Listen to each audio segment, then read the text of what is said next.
Assalamu alaikum, my YouTube. Fish classification is the systematic organization of the diverse group of aquatic vertebrates known as fish. Fish are a highly diverse group, comprising more than 34,000 species, and they can be found in a wide range of aquatic environments, including oceans, rivers, lakes, and even some underground caves. The classification of fish is based on various characteristics such as their anatomical features, habitat preferences, reproductive strategies, and genetic relationships.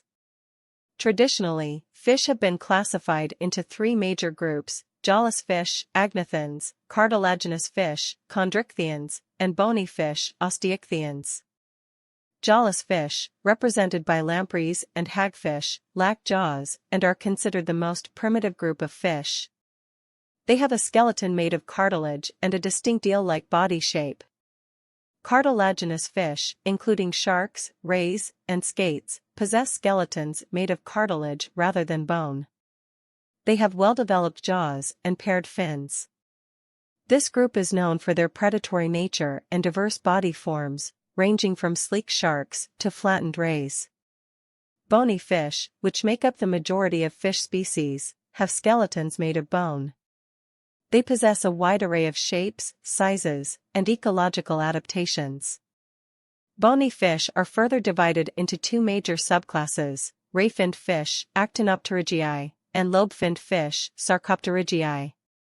Ray-finned fish are the largest and most diverse group of fish, with over 30,000 species. They have fins supported by long, flexible rays and a swim bladder for buoyancy control. This group includes familiar fish like trout, salmon, perch, and angelfish. Lobe-finned fish are a much smaller group, with only 8 living species divided into two main lineages, coelacanth and lungfish. Lobe-finned fish are characterized by fleshy, lobed fins that resemble the limbs of terrestrial vertebrates. They played a crucial role in the evolutionary transition from fish to tetrapods, four-limbed vertebrates, which ultimately led to the emergence of land-dwelling animals.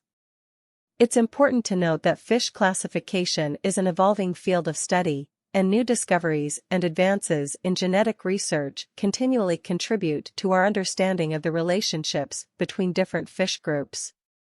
Nonetheless, this basic classification framework provides a foundation for studying the diverse and fascinating world of fish.